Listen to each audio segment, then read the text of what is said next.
Voilà, je vais vous montrer une technique d'auto-hypnose D'accord. que vous pourrez faire chez vous. Ouais, ok. Ok. Voilà, vous imaginez que vous posez la main sur un nuage. Ouais. Je peux fermer les yeux? Ah oui, comment? Vous imaginez que vous posez la main sur un nuage et que ce nuage, c'est votre disque dur. Il y a tous vos documents, il y a toutes vos données, les images, les musiques, vous qui aimez bien la musique. D'accord. Il y a tout ce que vous avez appris à faire depuis votre première respiration jusqu'à aujourd'hui. Vous avez appris à respirer, à marcher, à parler, à écrire, à réagir en fonction d'événements heureux ou moins heureux. Et c'est ce qui fait que vous êtes vous aujourd'hui. Et puis dans ce nuage, il y a toute votre ressource, la solution à tous vos problèmes. Il suffit juste de vous connecter. Alors, ça peut être une main, ça peut être deux mains, comme si vous étiez confortablement installé sur des accoudoirs. Et rien faire d'autre que vous connecter et puis imaginez les flux entre le nuage et votre main qui remontent le long de vos bras jusqu'à votre esprit. Alors il y a des informations qui arrivent à votre esprit conscient et puis il y a des informations qui arrivent à votre esprit inconscient et puis il y a des tris qui se font entre conscient et inconscient. Puis l'inconscient, c'est ce nuage, ce cloud où sont stockés tous vos documents. Puis c'est comme les rêves, il n'y a pas besoin de savoir tout ce qui se passe. Pendant ce temps, simplement vous observez votre respiration, comment vous inspirez, comment vous expirez. Et puis on dit que les sages ont la respiration qui vient des talons, c'est-à-dire que voilà, il faut que la respiration soit profonde,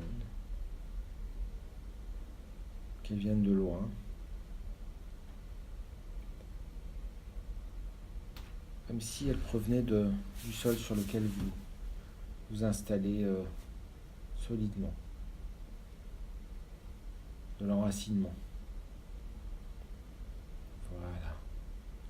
Vous inspirez par le nez, vous soufflez par la bouche. Très bien. Et puis la langue fait une sorte de commutateur entre le haut et le bas. Elle se met en haut quand vous inspirez, elle se met en bas derrière les dents quand vous soufflez par la bouche. Voilà.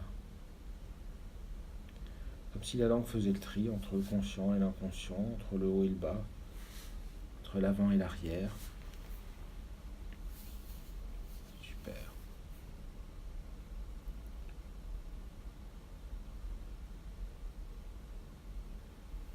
Entre l'avant et l'après.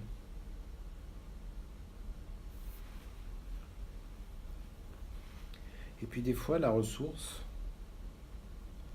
la solution, on va la trouver dans le passé, dans des moments heureux, dans des moments d'insouciance. Des fois, c'est des moments anodins, un petit déjeuner, un repas.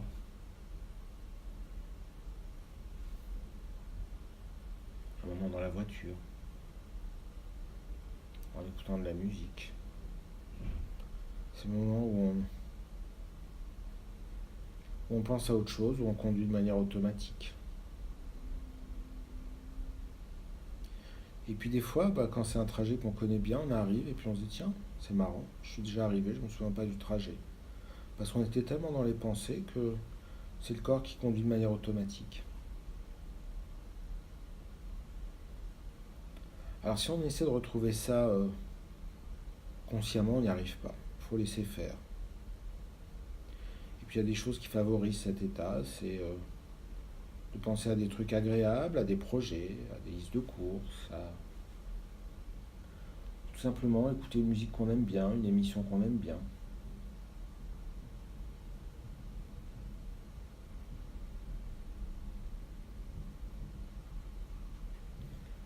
Et puis des fois, ce qui aide, c'est de se projeter dans le futur, ce qu'on va faire ce soir, ce qu'on va manger ce soir, ce qu'on va faire le week-end prochain. Ce qu'on va faire pendant les prochaines vacances.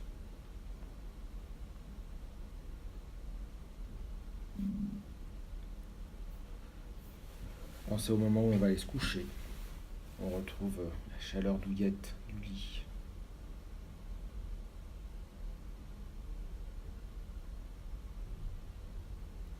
Et c'est ces petits moments de rien, des fois, qui font du bien.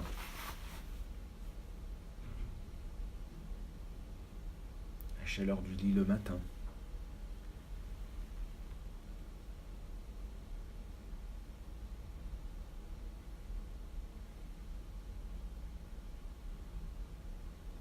Le plaisir de prendre une douche. De sentir bon.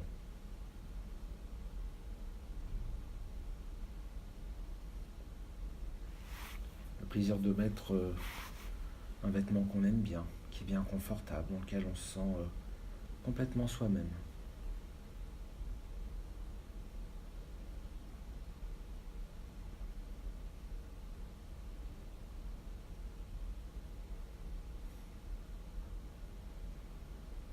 Le plaisir de prêter attention à la voix des gens qu'on aime.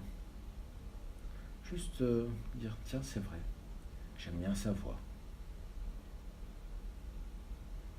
Rien qu'entendre sa voix, ça me fait du bien.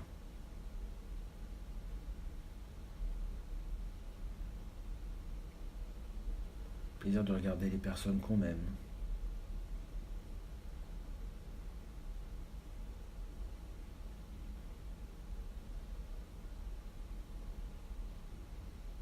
Le plaisir de les regarder bouger.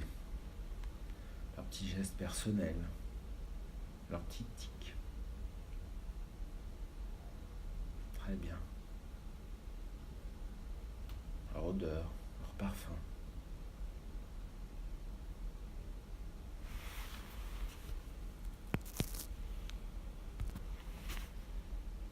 Tout simplement s'observer soi-même et observer les gens qu'on aime. Avec tendresse. Avoir de la tendresse pour leurs qualités, avoir de la tendresse pour leurs défauts, parce que c'est comme ça. On n'est jamais parfait, et puis on aime les gens pour ce qu'ils sont.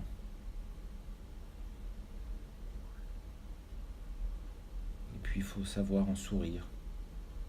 Savoir reconnaître les petits détails qu'on aime, savoir reconnaître les petits détails qu'on aime moins. Et puis s'en amuser, en sourire, avec tendresse. Et puis avoir de la tendresse tout simplement pour vous, de l'indulgence.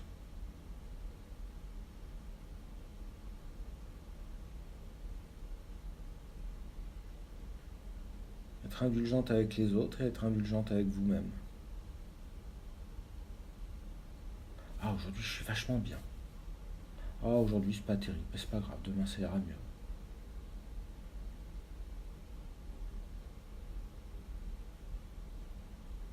On peut sourire de nos propres défauts.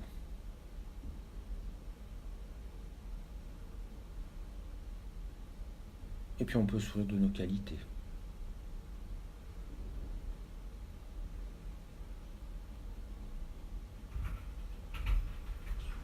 Et puis accueillir toutes ces émotions avec bienveillance. Être bienveillant avec soi-même, être bienveillant avec les autres.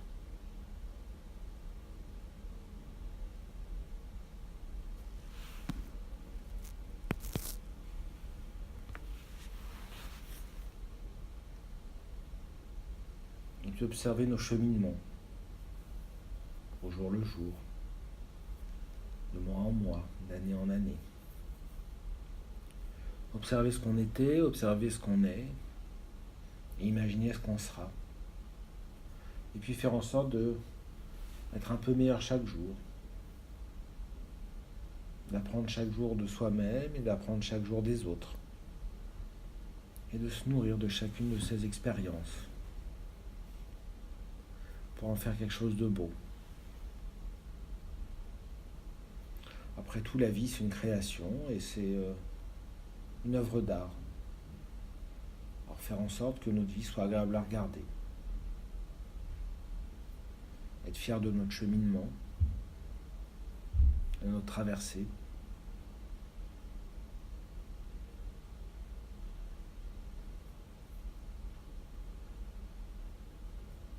Puis des fois on réussit, des fois on rate, alors on gomme un peu, puis on reprend. Comme une peinture. Comme un texte qu'on écrit.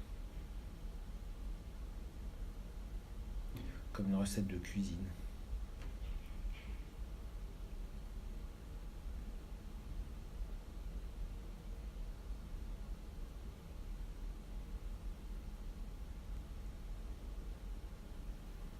puis de cette observation du passé, de cette imagination du futur et de cette observation de ici, de maintenant, vous allez rapporter quelque chose. Ça peut être un objet, ça peut être une sensation de bien-être, une couleur, une image. Ça peut être tout simplement un sourire intérieur, un beau sourire intérieur, grand comme un soleil, lumineux comme un soleil, qui vous accompagne, qui vous fortifie, qui vous rend plus fort, et qui vous porte.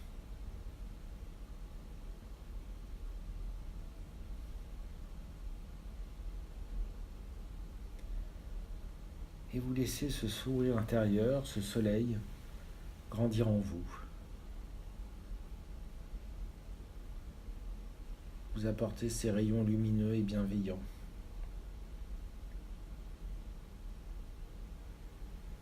Et vous savez que quand vous avez besoin de retrouver ce sourire intérieur, il suffit de vous connecter à ce nuage. C'est un peu votre ange gardien. Il est bienveillant, il est protecteur, il vous aime. C'est votre lampe d'Aladin. Il suffit juste de vous connecter, de le convoquer et hop, vous retrouvez cette sensation de sourire intérieur, le soleil qui vous illumine, qui vous réchauffe,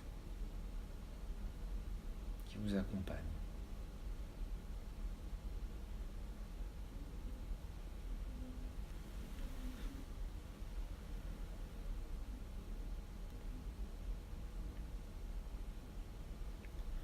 Quand vous le souhaitez, vous prenez une grande respiration, vous laissez le nuage remonter au-dessus de votre tête et vous commencez à bouger les mains, bouger les pieds, bouger les doigts, bouger les orteils. Voilà, très bien. De plus en plus, et bouger les mains, bouger les pieds et retrouver les bruits de la pièce, les sons. Et ouvrir les yeux, retrouver les images de la pièce. Et puis bien vous étirer comme si vous reveniez d'une grande sieste. Voilà, vous bougez bien les mains, vous bougez bien les pieds. Vous ouvrez les yeux. Et vous vous étirez. Et hop, voilà.